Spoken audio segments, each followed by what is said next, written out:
Okey, Assalamualaikum warahmatullahi wabarakatuh dan selamat sejahtera kepada semua murid-murid cikgu ya. Macam biasa subjek kita pada hari ini bahasa Melayu ya. Jom belajar bersama cikgu Nizam. Okey, jangan buang masa lagi dah. Jom kita teruskan. Sebelum kita mulakan macam biasa cikgu akan terangkan objektif dan kriteria kejayaan yang ingin kita capai pada hari ini. Apakah ia ya? Okey, objektif kita ya pada hari ini supaya murid dapat menghasilkan 4 jawapan dengan memberikan alasan secara kritis dan juga kreatif. Ya, nampak dengar ya? Maksudnya dapat memberi jawapan ya. Okey, kemudian yang kriteria kejayaan supaya murid dapat menghasilkan 4 jawapan berdasarkan teks yang dibaca. Senang ya. Jadi kat sini jelas ya. Tajuk kita pada hari ini adalah pemahaman. Di mana kamu membaca teks dan menjawab soalan dengan betul ya. Macam mana kita nak menulis jawapan dia? Okey, jom kita tengok seterusnya. Okey, baik. Sekarang buka buku teks muka surat 200 ya. Buka sekarang. Okey, baik. Sebelum kita menjawab soalan, biasanya kita akan membaca apakah isi teks tersebut ya. Ini mana-mana soalan pemahaman sama ada di sekolah rendah ataupun di sekolah menengah ya. Jika diberi soalan pemahaman, perkara pertama yang perlu kamu buat adalah membaca teks tu. Ingat tu ya. Dia tak kira sekolah rendah, sekolah menengah sama je ya. Cara dia ya. Kita pertama sekali kita hendaklah membaca dialog teks ini dan fahamkan. Jadi jom kita baca bersama-sama serta dapatkan maksud cerita secara keseluruhan. Okey, jom kita tengok ya. Okey, tajuk kita pada hari ini adalah semangat membara ya. Afifi telah menyapa Danish yang kelihatan mengelamun. Tahu tak mengelamun? Mengelamun tu maksudnya dia macam termenung, mengelamun ya, termenung tak tahu nak buat apa. Fikiran dia kosong. Itu maksudnya mengelamun ya. Afifi dia menyapa. Menyapa ni maksudnya menegur ya, menegur Danish. Menegur dengan sopan ya. Dia tak kata hoi. Dia kata woi, dia tak ada. Tak ada ya. Maksudnya menyapa dengan sopan. Tengok Afifi. Hai Danish. Termenung panjang nampaknya. Mengapa? Lembut je suara dia ya. Afifi. Kemudian Danish pun jawab. Afifi, duduklah. Sebenarnya saya dalam dilema. Saya tidak tahu untuk membuat pilihan.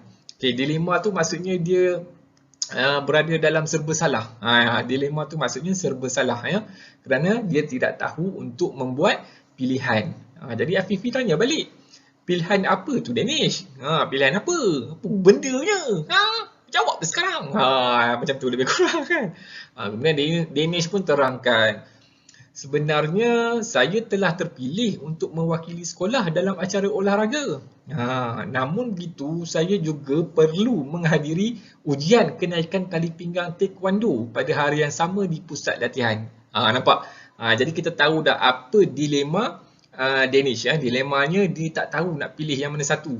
Sama ada nak pilih acara olahraga ataupun nak pilih ujian kenaikan tali pinggang taekwondo. Nampak?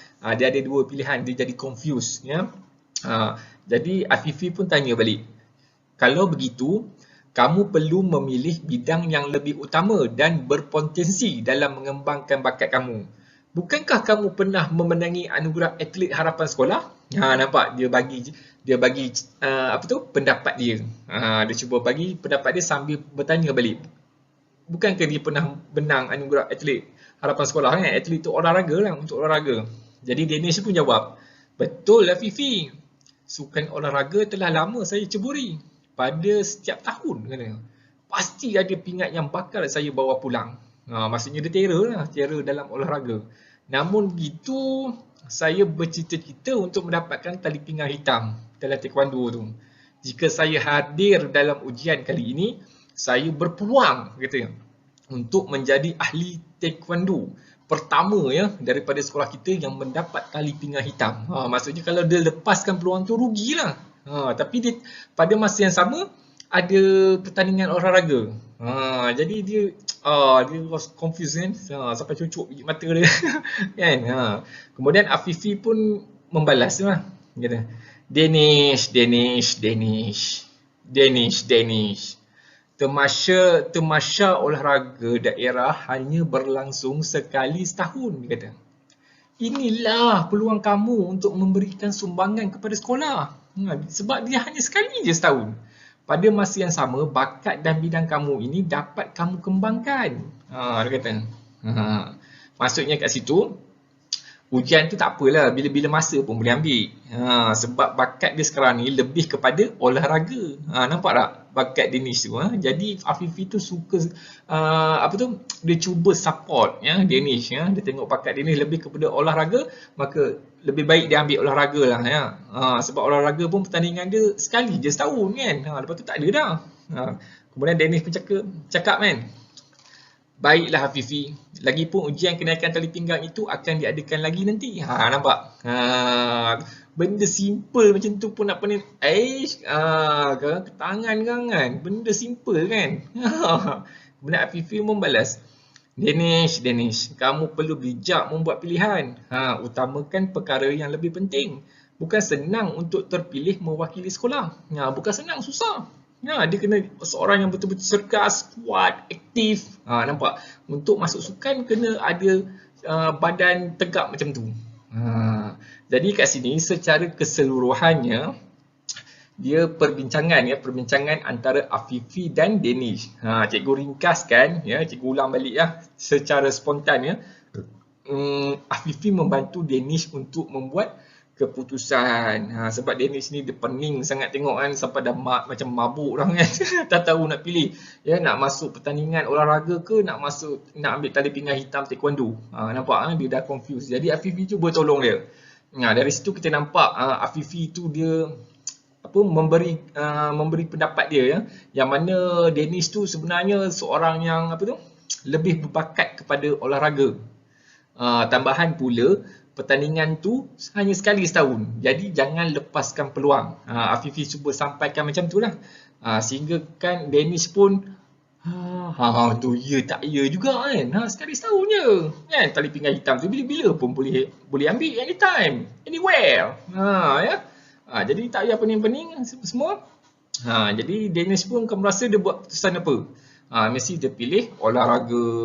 Dia ikut pendapat Afifi kan. Kemudian dia bagilah Afifi tu upah sikit kan. PS5 ke kan. Sebab dah membantu dia. Afifi pun balik rumah main PS5 dengan nenek dia. Okey, baik, jom kita teruskan. Sekarang ni kita dah jelas cerita dia Jom kita pergi kepada soalannya. Tengok semua adik-adik, anak-anak, pakcik-pakcik, makcik-makcik, jiran-jiran, kucing-kucing. Tengok soalan yang pertama. Biasanya soalan ni diikut urutan Diikut urutan.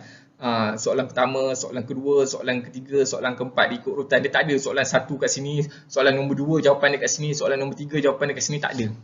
Dia biasanya ikut urutan ke bawah Okey, jelas. Okey, baik. Jom kita tengok soalan yang pertama. Apakah perkara yang mengganggu fikiran Danish? Bila dia ada soalan macam ni, kamu kena jawab dalam bentuk ayat Kamu ulang balik macam ni. Perkara yang mengganggu fikiran Danish ialah apa dia? Apa yang mengganggu dia? Kamu rasa? Jawapan tu kamu boleh cari di sini. Di sini. Nampak ada dua kat sini. Jawapan dia kita boleh gabungkan Cikgu boleh bagikan gambaran, tapi kamu tulis dalam bentuk ayat Tulis dalam bentuk ayat. Perkara yang mengganggu fikiran Danish ni ialah apa? Dia berada dalam dilema. Sebab apa? Kena ada sebab dia. Dilema apa? Dilema tentang apa? Maksudnya dia tak tahu nak pilih antara sukan olahraga ataupun tali pinggang, ujian tali pinggang, taekwondo. Okey, nampak ada dua jawapan dia kat situ. Jadi kamu isikan kat sini dalam bentuk ayat dia. Alright. Pastikan betul ayat tu jangan tak betul. Kan cikgu cungkir hidung kau nampak? Okey, jom kita teruskan. Semua anak-anak tengok soalan nombor 2 Mengapakah Danish harus mengutamakan sukan olahraga? Kamu rasa kenapa? Tadi dia dah ada sebut dah, Afifi ada sebut dah. Kalau tak tahu tu gila namanya ya. Kita dah baca bersama-sama. Jadi kamu jawablah macam ni. Danish harus mengutamakan sukan olahraga kerana apa? Dekat mana jawapan dia tadi? Ya, mengutamakan. Kenapa? Nampak? Dekat sini ada jawapan dia. Ya. Kamu boleh tengok di sini kenapa dia harus mengutamakan sukan olahraga. Kerana kat situ jawapan dia kita boleh cari ya. Kataan utama nampak ni kat sini. Kemudian kita createkan ayat yang sesuai ya untuk dijadikan jawapan bagi soalan yang kedua. Pastilah dia untuk kerana dia berpotensi macam tu ya. Untuk mengembangkan apa? Jom kita tengok soalan yang seterusnya. Okey, semua kucing-kucing semua ya. Tengok soalan yang ketiga. Ya. Jika kamu Danish, dia suruh kamu jadi Danish ya. Bayangkan je lah. Sukan manakah yang akan kamu pilih? Mengapa? Okey, untuk soalan macam ni biasanya dia minta pendapat kamu ya. Pendapat kamu ya, antara olahraga dengan apa tu tadi? Binatang apa tadi tu? Taekwondo tadi tu kan. Dia suruh kamu pilih mana salah satu lah. Dia suruh kamu pilih salah satu, kemudian nyatakan sebab apa kamu pilih sukan tu. Kalau kamu Danish lah. Kalau kamu Danish, cikgu rasa kamu dah tahu jawapan dia. Kamu pilih mana satu? Sebab yang paling logik sekali, memang olahraga tu lah. Ya, itu yang paling logik. Jadi kamu boleh tulis ya, sukan apa yang kamu pilih. Lepas tu kerana apa? Kerana apa? Kalau kamu Danish ya, kamu dah tahu dah bakat Danish ke arah apa kan? Betul tak kan? Jadi kat sini kamu boleh karangkan ayat kamu sendiri untuk dijadikan jawapan bagi soalan nombor 3. Okey, jom kita tengok soalan yang terakhir ya. Okey, dah nak habis dah. Alamak. Yang soalan yang keempat ni, jom kita tengok ya. Nyatakan kebaikan dan cabaran menyertai pelbagai aktiviti co-curriculum. Maksudnya dia suruh kamu nyatakan kebaikan dan cabaran. Kebaikan satu dan juga cabaran satu. Apabila menyertai aktiviti co-curriculum. Aktiviti co-curriculum ni sukan lah. Sukan permainan kan, unit beruniform. Dia suruh kamu fikirkan sendiri. Nampak dia ada letak sini gambar otak ni. Maksudnya dia suruh kamu fikir guna otak kamu sendiri kau. Jangan kau fikir guna lutut pula kan. Ingat guna otak kamu sendiri. Jadi kat situ kamu cuba fikir ya, apa kebaikan dia. Macam mana nak tulis jawapan dia. Bila dia ada kata kebaikan dan cabaran, maksudnya dia ada dua kat situ ya. Dia nak lah ya, ada dua. Jadi kamu beritahu lah, kebaikan menyertai pelbagai aktiviti co-curriculum ya, ialah apa dia? Apa kebaikan dia kamu rasa? Menyihatkan badan ke, jadikan badan cergas ke, dapat mencukir bakat ke, dapat mencukir potensi diri sendiri ke. Nampak? Tapi walaupun menyertai pelbagai ni maksudnya kamu masuk banyak lah. Faham tak? Masuk banyak, dapat memberi cabaran kepada diri sendiri ke, banyak jawapan ni kamu boleh pilih. Kemudian kamu sambung, namun cabaran yang perlu kita hadapi adalah kamu rasa bila kita dah sertai banyak aktiviti co-curriculum ya, pelbagai jenis aktiviti co-curriculum, kamu rasa apa cabaran yang akan kamu dapat, yang akan kamu hadap. Sebab kita dah ambil banyak, apa cabaran dia? Mungkin dari segi masa kan, antara belajar, mungkin dari segi kesihatan badan, terlebih penat ke apa ke, boleh jadi gila ke apa, tak tahu kan. Wallahualam, gunakan otak kau. Jelas? Itu boleh fikir sendiri. Jawapan mestilah rasional dan logik. Jangan kau buat jawapan merepek-repek, jangan. Cikgu rasa murid tahun 5 dah boleh tahu dah. Ya, kalau dia ambil banyak-banyak aktiviti, apa cabaran dia. Ya, cabaran saingan yang banyak ya. Banyaklah antara pelajaran macam-macam ya, boleh fikir, ini adalah kehebat ya, kemahiran berfikir aras tinggi. Tak nak kamu kena fikirkannya sendiri. Cikgu hanya bagi gambaran dan bayangan. Okey, jelas? Tulis jawapan, bentuk jawapan dia macam ni. Okey, baik. ini saja aktiviti kita pada hari ini. Cikgu harap kamu dapat belajar sesuatu dari sini, ya.